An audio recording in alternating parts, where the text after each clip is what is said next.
In clinic, I don't just see people who are sad. I see people whose systems have gone offline. Limbs feel like lead. Thinking slows to a crawl. Joy feels flat or gone. And here's the mistake that keeps people stuck for years. Treating depression like a thinking problem. It's not. In the next few minutes, I'm going to show you what depression actually looks like in real life, why your brain slows your body and blunts reward, and the small practical moves that start reversing it, even when motivation is zero. I'll also explain why therapy and medication both make sense, and the counterintuitive reason your brain may be shutting you down in the first place. And who am I to say that just think positive is terrible advice for depression?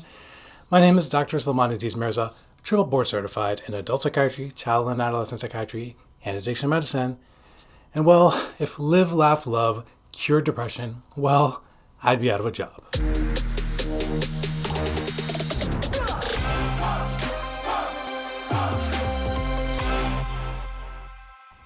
Let's start with how depression shows up in the body, because this is where most people get confused. Patients don't describe it as tired. They say it feels like someone poured cement into their limbs. Standing up feels heavy. Showering feels like lifting weights underwater. Even breathing can feel like work. This isn't laziness. It's your nervous system shifting into power save mode because it feels overloaded. And here's the part most people miss. Your brain is pulling energy away from non-essential systems to protect you. That's helpful in a short freeze response. It's brutal when it lasts for weeks. So how do you work with that instead of fighting it? You don't wait for motivation, you shrink the action. Sit up, feet on the floor, sip water. That counts. The shortcut nobody teaches is this. Action creates the sensation of energy, not the other way around. If you wait to feel ready, you'll wait all day. Make the task small enough to complete in 2 minutes. And any win is a win, because wins restart systems. Now, let's talk about thinking. Depression slows our cognition. Words disappear mid-sentence. You read the same paragraph 4 times and retain nothing. Decisions feel impossible, like your brain is moving through jello. And there's real grief here. I used to be sharp. This isn't low intelligence. It's a state change. And the reason this matters is function. Work slips, school gets harder, relationships strain. The workaround isn't to just try harder, it's externalizing cognition. Lists, timers, one decision menus, like at lunch, I'll pick my usual sandwich. You offload your working memory to paper and remove unnecessary choices. And just as important, you cut the self-attack narrative. You're not broken, your system is slowed. Once that reframe clicks, everything else gets easier. Now, depression's core feature that most people don't recognize is anhedonia. Not sadness, flatness. Music doesn't land, food tastes fine but brings no reward. You finish something meaningful and feel nothing at all. And here's the key insight. It's not that you don't like things, it's that the brain, this matter signal is offline. When reward signaling is blunted, motivation collapses downstream. You're not avoiding joy, you're missing the internal go signal. What helps here is values first scheduling. 5 minutes of reading a book that you wanted to, not an hour. A walk to the mailbox, not a 5K. Consistency beats intensity because you're reteaching the system what to pay attention to. Here's a 2-minute rule in action. If you can't shower, wash your face. If you can't wash your face, sit on the edge of your bed for about 60 seconds. If that's too much, plant your feet on the floor and sip some water. We're not aiming for good, quote unquote. We're aiming for action that restarts the system. And finally, the blah state.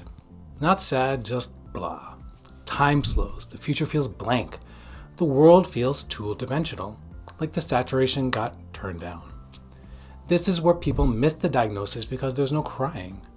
But numbness can carry higher risk because hopelessness sneaks in quietly. So, how do you start to fight back against depression? You name it, you normalize it. Anchor to the routines and people even if you feel nothing during the activity. Treat it like the daily weather, not the long-term climate, as my 6th graders' recent earth science homework reminded me. If that's the reality of the problem, the usual advice misses the target. That mismatch between the problem and the advice is why so many well-meaning strategies quietly backfire. Let's clear out 2 myths that quietly keep people depressed longer than they need to be. Myth number 1, depression is negative thinking. It's backwards. The state drives the thoughts, not the other way around. When your nervous system is slowed and threat biased, your brain automatically produces distortions. Catastrophizing, mind reading, all or nothing thinking. That's not a personal failure, that's what a stressed system does. Those thoughts aren't facts, they're a smudged lens. This is why telling someone to just think positive doesn't work, and often makes things worse. You're asking a depleted system to do high-level cognitive work it doesn't have the bandwidth for. So here's what actually does help. Cognitive behavioral therapy doesn't work because it teaches optimism, it works because it trains skills, such as attention control, behavioral experiments, and evidence testing after the system has enough stability to use them. Here's an example for you. Instead of arguing with the thought that nobody cares about me at 2 a.m, you run a daytime experiment. Text 2 people and observe what actually happens.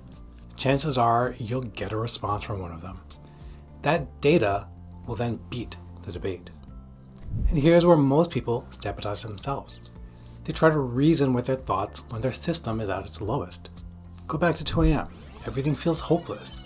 Not because your life suddenly changed at midnight, but because your state did. Depression is that 2 a.m. brain that lingers into the daylight. And if you remember one rule, remember this. State first, story second. Change the state, stand up, sip water, turn on a light, brief movement, then challenge the thought when your brain has bandwidth. Myth number 2, if your life looks good, you can't possibly be depressed. Well, that myth delays treatment more than almost anything else. Success doesn't protect you.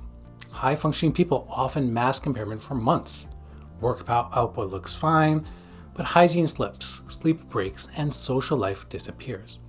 Shame is what fills the gap, and severity grows quietly. This is why we measure function, not vibes, okay? Sleep, energy, concentration, hygiene, connection. And here's the uncomfortable truth. Depression bends with momentum. The longer you wait, the more habits and neural loops harden. So early small interventions make later recovery easier. That's not motivational language. That's how plastic systems actually work. So if depression isn't a mindset problem, what is happening under the hood? To answer that, we need a bigger map than thoughts versus feelings. Let's zoom out. Depression isn't just low serotonin in a gas tank. It's a loss of capacity, plasticity, signaling, and network flexibility. In other words, the brain gets stuck. It loses the ability to switch gears, explore options, or tag experiences as meaningful. That's why everything feels rigid, slow, and gray. Not because you don't care, but because the system can't shift states. I want you to think in terms of networks. You have a mood regulation network, a reward network, the default mode network that handles self-talk and mental time travel, and an executive network that plans and initiates action. Under healthy conditions, these networks stay flexible and talk to each other. In depression, they stop flexing and start looping. The self-talk network becomes overactive and ruminative. Reward circuits under fire, so this matters barely registers. Executive control fatigues quickly. You experience that as inertia, not apathy, not laziness, but loss of range. Now, add plasticity. Plasticity is the brain's ability to change, to update predictions, relearn reward, and build new habits. A key player here is BDNF, brain-derived neurotrophic factor. Think of BDNF as fertilizer for synapses. In depression, the soil is dry, pathways are rigid, new growth is hard. When plasticity is low, insight alone doesn't stick, not because the idea is wrong, but because the brain can't hold the change yet. This explains the part that confuses people the most. Treatments that help depression don't flip a switch. They open a door. A door where the brain becomes more flexible, more able to learn from experience, update expectations, and re-engage with life. But you still have to walk through that door. And that's the core reframe. Depression isn't just about a chemical imbalance in your brain. It's about what your brain has temporarily lost the ability to do. And once you see that map, the next steps stop feeling random. Now, let's get practical. First, recognition. Depression isn't defined by how sad you feel. It's defined by function and duration. We look at how long symptoms last and how much they interfere with daily life. Things like sleep, energy, concentration, motivation, hygiene, connection. If those are slipping and it's been weeks, that matters, even if you're still showing up on the outside. Tools like the PHQ-9 aren't personality tests. They're tracking tools. They help measure impairment over time, not label who you are. Second, safety. This part matters. If you're having thoughts about not wanting to be here, feeling like a burden, giving things away, or struggling to meet basic needs like eating, drinking, or hygiene, that's a signal to seek help now. Same urgency if you're hearing or seeing things others that don't, holding beliefs disconnected from reality, or experiencing severe slowing where movement or speech nearly stops. Using crisis resources or same-day professional support isn't overreacting. It's smart triage. The same way you treat chest pain seriously without debating it.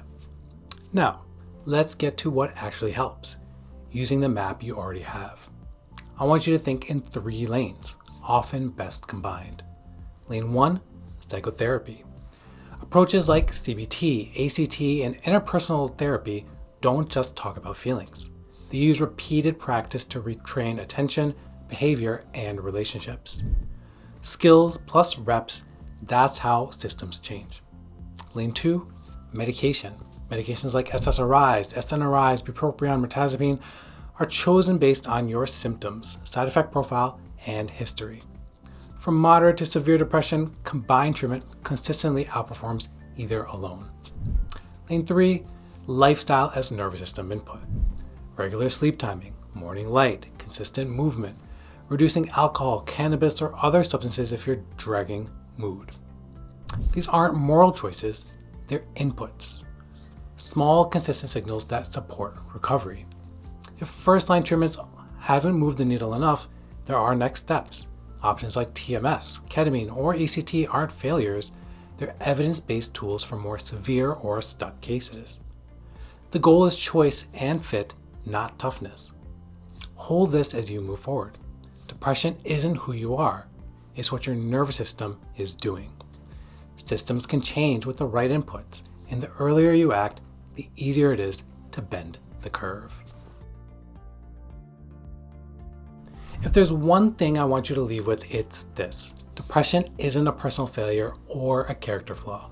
It's a nervous system that's been doing its best to protect you, and the protection can overshoot. Systems like that aren't broken, they're adaptable. And with the right inputs, they change. You don't need insight first. You don't need motivation first. You need small, repeatable actions that give your brain evidence that it can move again. And that's how capacity comes back. If this helped you see depression more clearly, subscribe for the next video in this Psychiatry 101 series. Anxiety, this time I promise this will be anxiety, where we'll map fear, worry, and panic using the same system level lens. Until next time, be safe and be well.